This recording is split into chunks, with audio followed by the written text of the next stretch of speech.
Somalis are not terrorizing this nation. We are helping it thrive. Somalis have always seen themselves as a fabric of this nation. So not only are we not going anywhere,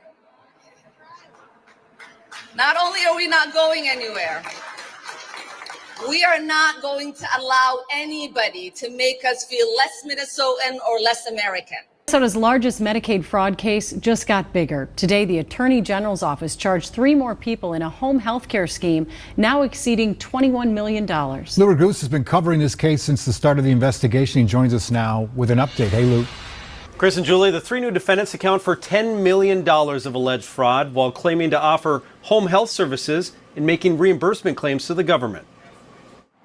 On the second floor of a Central Avenue storefront in northeast Minneapolis, a home health care company ran its business, according to a criminal complaint, out of a mailbox. Promise Health, referred to by the Medicaid fraud unit as a sham entity, was owned by Abdi Fattah Yusuf and Lol Ahmed, who are now charged with racketeering and theft by swindle for their alleged roles in a personal care assistant or PCA scam. Attorney General Keith Ellison says now totals more than $21 million.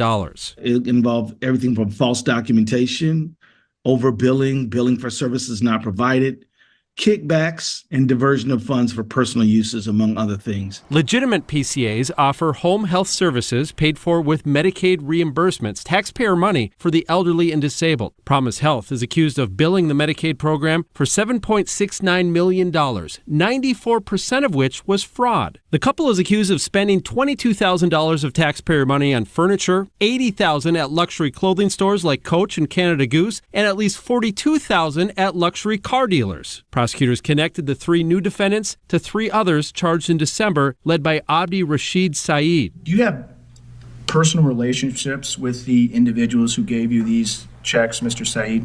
Yes. A number of the defendants claim to be working out of that same Central Avenue address, running various PCA companies. The Department of Human Services issues the Medicaid reimbursements to these companies. All right, family. So we got to talk about what's going on in Minneapolis, and it's beyond wild at this point. And I'm not saying this for clicks. I'm saying it because this is taxpayer money being finessed like it's monopoly money. And everybody's just pretending like it's normal. Somali community, and I'm saying this off rip, y'all not all out here scamming. I ain't dumb. But we can't act like this fraud stuff ain't happening, and the fact that it's being tied to terrorist funding back home in Somali. Yeah, that's a whole different level of messed up. Because now we're not just talking about people lying to get a few dollars. We're talking about literal American taxpayer dollars potentially being funneled into terrorist hands. And while folks is over here struggling to pay rent, keep gas in their car, or afford insulin, these people out here buying $20,000 couches, shopping at Coach and Canada Goose like they on a music video budget. Nah, this is disgusting, okay? And I really want to break this down real world style, because that's $22,000 on furniture. That's 2 people's yearly rent in the hood, paid in one swipe on a couch, okay? That $80,000 in luxury clothing, that's more than a teacher's salary, bro.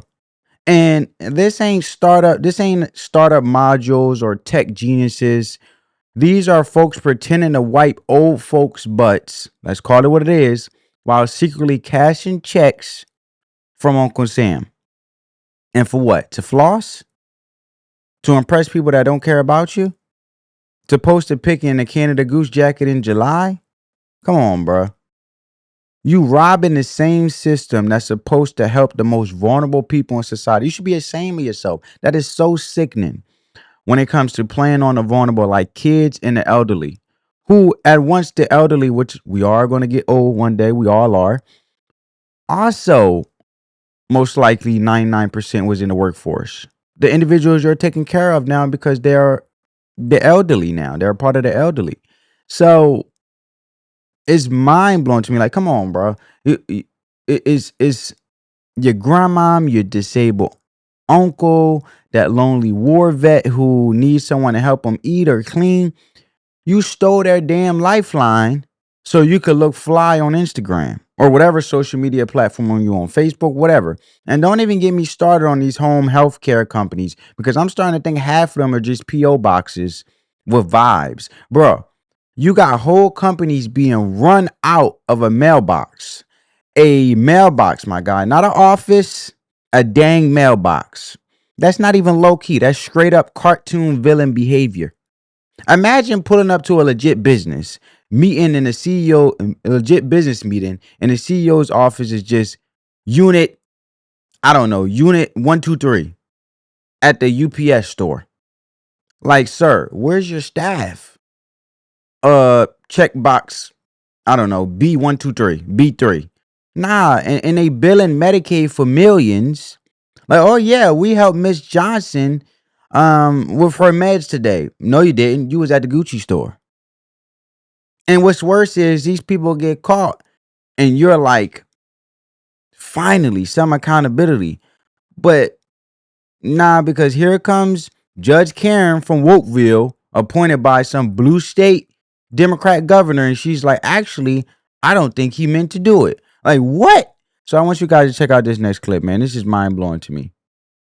From now, one of the defendants in that alleged Medicaid fraud scheme is heading to court. Yeah, this case is so big, it's being called the largest ever prosecuted by the Minnesota Attorney General. Audrey Russo is live at the Hennepin County Courthouse this morning, tracking the latest developments. Good morning, Audrey.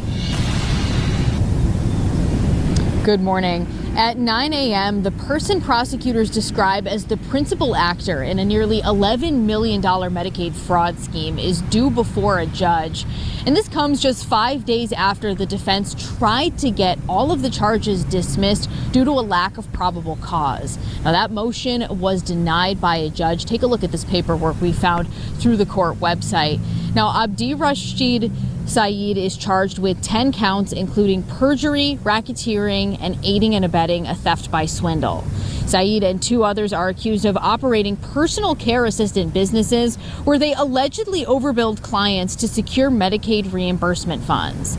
Saeed was already convicted in a different theft by swindle case back in 2021, and at that time, a judge ordered that he not have any work with companies that accept Medicaid reimbursements. Again, that was back in 2021. These most recent charges stem from 2020.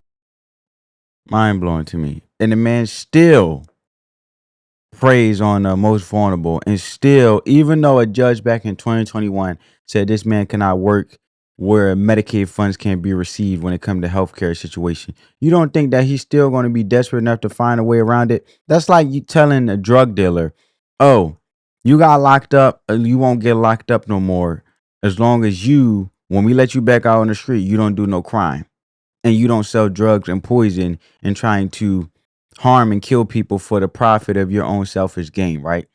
If they're used to getting that fast money, you think they're going to just, oh, I'm not going to do it no more. We all know common sense is if you don't do crime, you don't have to do the time. If you do crime, you do the time.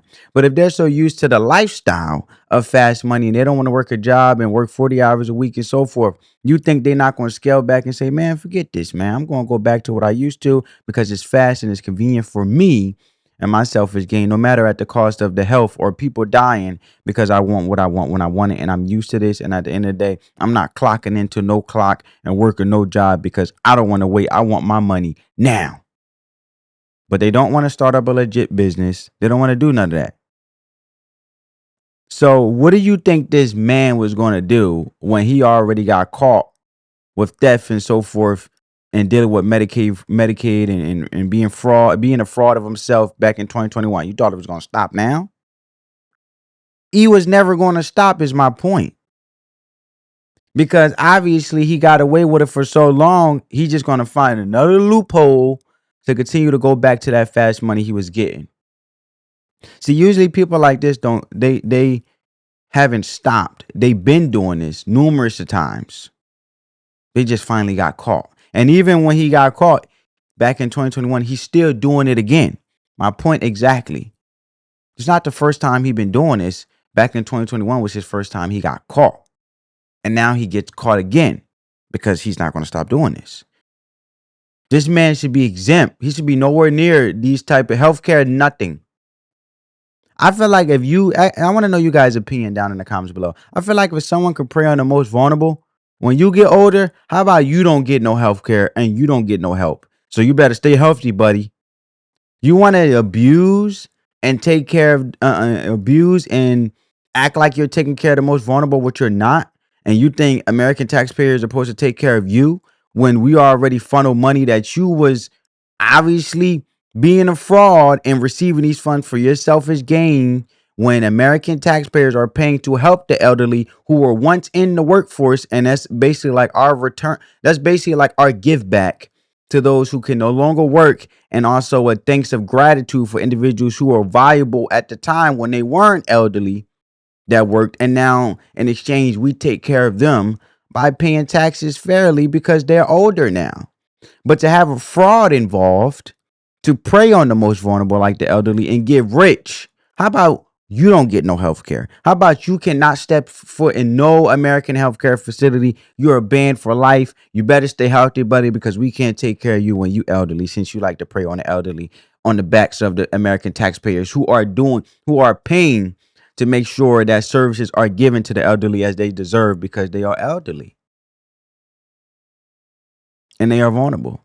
They can't provide for themselves. They can't take care of themselves like they used to. So yes, I'm fine with that coming out of my check, but I'm not fine with a fraud doing this. So how about we take away his privileges and he won't be able to be having the benefit of the very system that our lovely seniors we have set up for them to get funded with these services. How about when he gets old, he doesn't receive them? Let me know what you guys think about that in the comments below. But now I want to go to this news clip in regards to the matter. Check this out. A big reversal in a $7.2 million fraud case in Hennepin County. The judge has thrown out the jury's guilty verdict.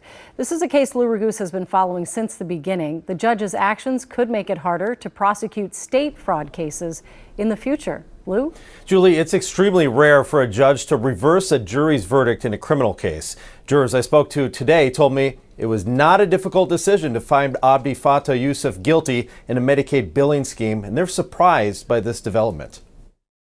At the August trial for Abdi Fattah Yusuf, the jury heard evidence that he ran his home health care company Promise Health out of a mailbox at a Central Avenue address where multiple other home health care companies were supposedly located. Yusuf and his wife Lol Ahmed were charged with stealing $7.2 million of taxpayer money through Medicaid overbilling in a personal care assistant or PCA scam. The couple allegedly spent tens of thousands of the fraud money on luxury items for themselves. Despite the jury swiftly convicting Yusuf, Judge Sarah West last week decided they got it wrong. It's reversing or overturning a jury's verdict. Defense attorney Joe Tamburino, who's not affiliated with this case, reviewed the decision and analyzed it for KARE 11 News. He says Judge West ruled that the state's case relied heavily on circumstantial evidence and that she believed the state did not rule out other reasonable inferences. That in fact there could have been other reasonable theories other than guilt in this case. That's what it comes down to. Despite the ruling, even Judge West wrote that she is troubled by the manner in which fraud was able to be perpetuated at Promise Health. I was stunned. State Representative Kristen Robbins, chair of the House Fraud Prevention and State Oversight Committee, says she's now reviewing if any state laws need to be tightened. We want to strengthen state law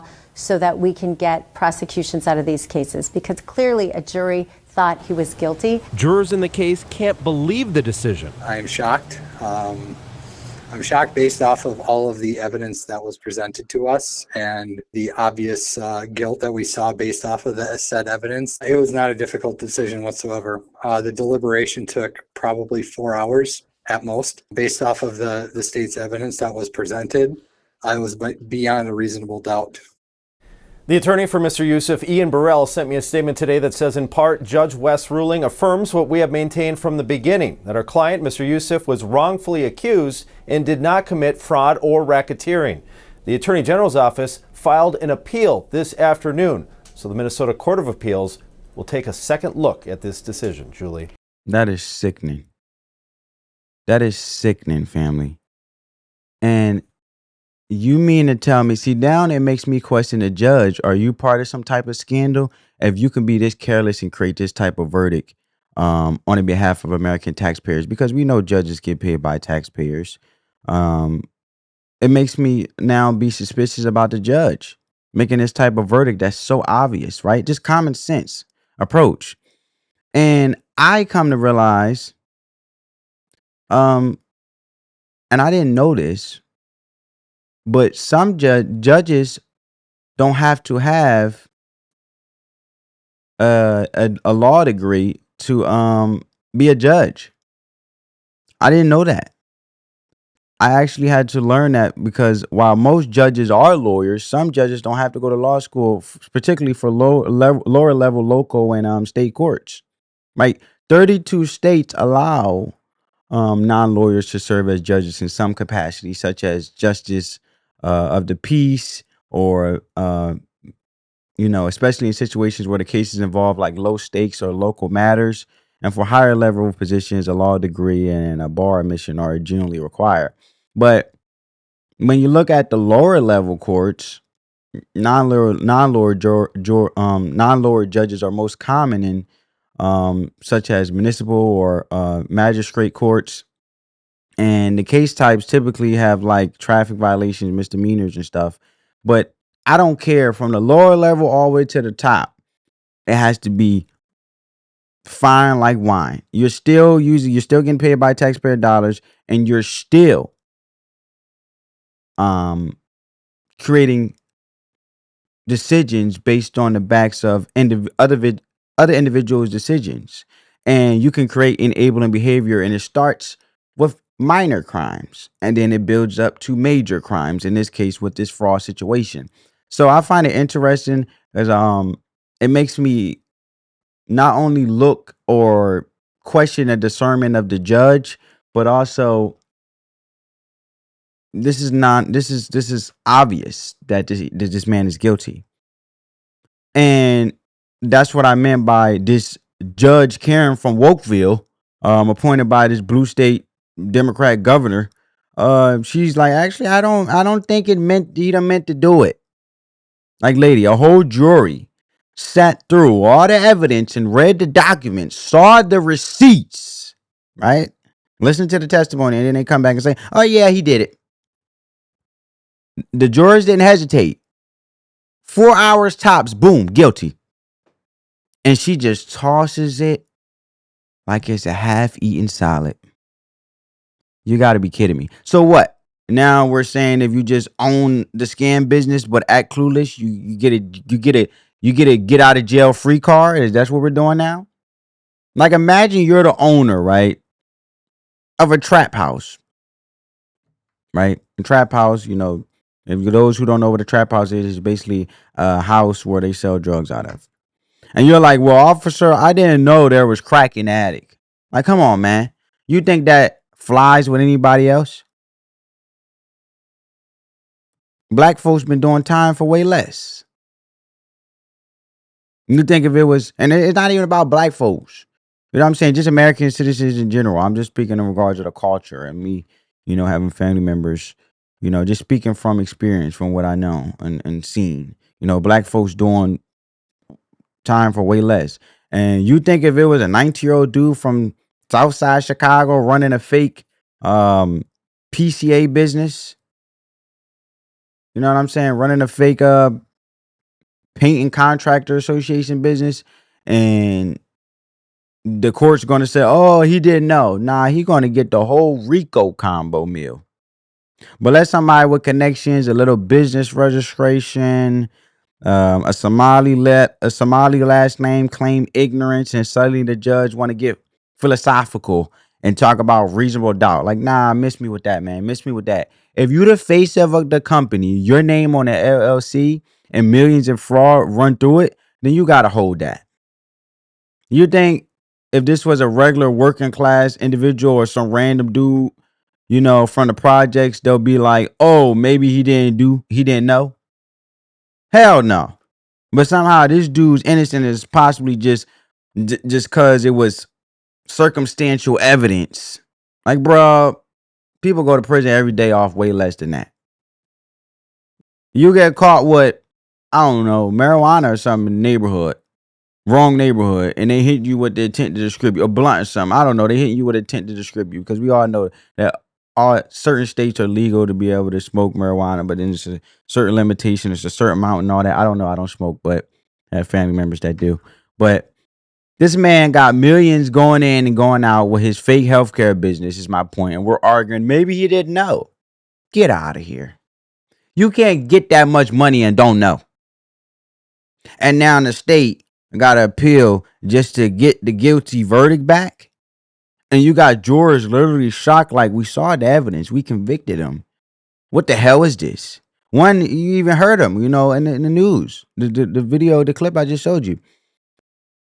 He was like, look, one juror was basically like, look, man, it wasn't hard. It wasn't even hard to say he wasn't guilty. Like, bro, 4 hours. That's not a struggle of deliberation. That's, this is obvious. And now this judge want to act like she saw something they didn't. You mean to tell me 12 everyday people with no political bias, no agenda, all came to the same conclusion. And you, the judge, you decided you knew better. Man, stop it. And the worst part is, if this ruling becomes the new loophole, then everybody about to try this same defense. That's the problem. That's what I mean by enabling behavior. It starts from the lower courts all the way to the top, baby. You got to be on the same page, one accord. I think all these judges need to have law degrees. And I'm not saying this judge don't, but it blew my mind to know, because I thought all judges, presumably, I assumed, were once lawyers before they become a judge. That's not true at all. I literally found that out like yesterday. Right? But it promotes enabling behavior, because now if you're the owner of a scam, all you got to do is claim your cousin was running it and boom, you're innocent. You didn't know. And you know what? If we being real, a lot of people going to eat off this loophole unless that appeal goes through.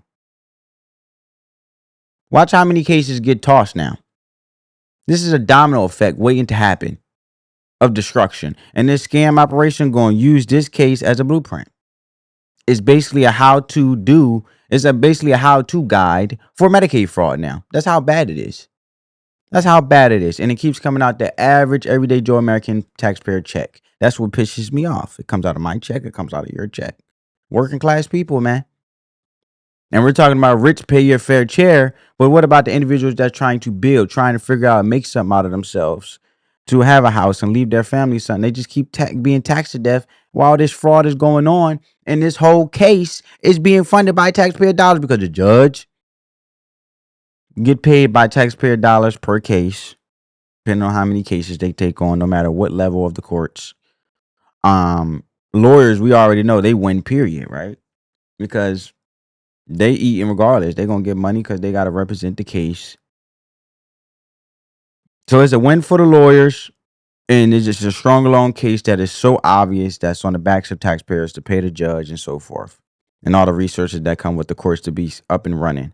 So I don't want to hear the you're being racist crowd right now, because, bro, this ain't about Somali versus American. This is about right versus wrong. This is about scamming elderly and disabled people's care money. Money that's supposed to help people stay alive and comfortable. And you're blowing it on foreign whips and luxury jackets. Like, nah, sit down. Because this ain't culture, that's criminal. And we all gotta get called out the same. I don't care if you black, white, Somali.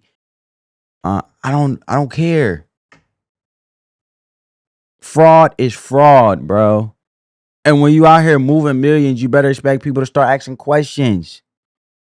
That's just how accountability works. It blows my mind how common sense is not as common nowadays, and how obvious ain't obvious. And accountability is just, what does that even mean anymore? Right? If this dude's brother was the mastermind, cool. Throw the book at him too.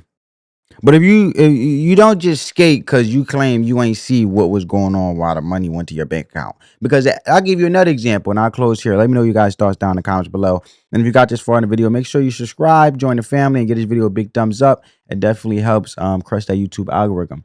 But my point is, family, is let's say you're driving your car and they look at it like the car that it's registered to the name the car is under, insurance and all of that, registration.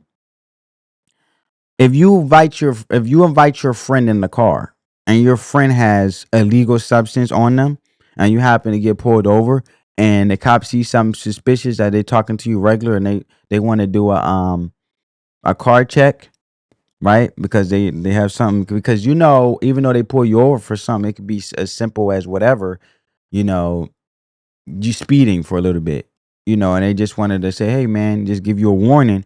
But then if it's something suspicious that they're engaging to you, they have every right to pursue whatever they are suspicious about. And if they search your car and it happen to be the legal substance is from your friend and you had no idea of it, you're still responsible for the occupants or the people you put in your car, and let alone you should know what's going on and what's being in your car because it's your car and it's your responsibility. And by association, you could get arrested with your friend because presumably the cop thinks, oh, you are in on this. So what's the difference with this guy with this fraud case that involves millions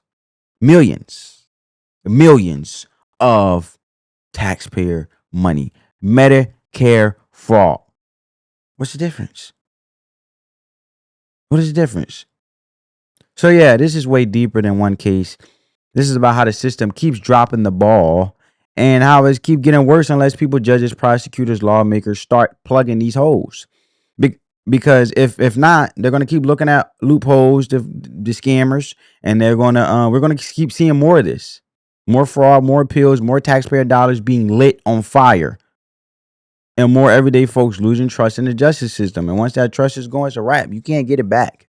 And let's be real, this judge, she made it clear what time it is. She don't care about what the jury said. She don't care about what the evidence looked like. She got her own agenda. She want to be the savior, the defender of the misunderstood. Meanwhile, the public out here watching this in real time saying, what the is going on? You overturn a 7.2 million guilty verdict like it's an Uno card. This ain't no games, lady. What is wrong with you, lady? Man, I say the judge need to get off the bench. It's ignorance. This ain't no Uno reverse card. This ain't no game. Like, everyone sees the fraud. And now everyone who saw the fraud, who sat through the trial, who believed justice was finally served, all of them feel played. Because they were. But let me know what you guys think down in the comment below, man. I hope you guys enjoyed this video. Love you guys. Let the love supersede the hate. Spread that peace, love, and positivity. Peace.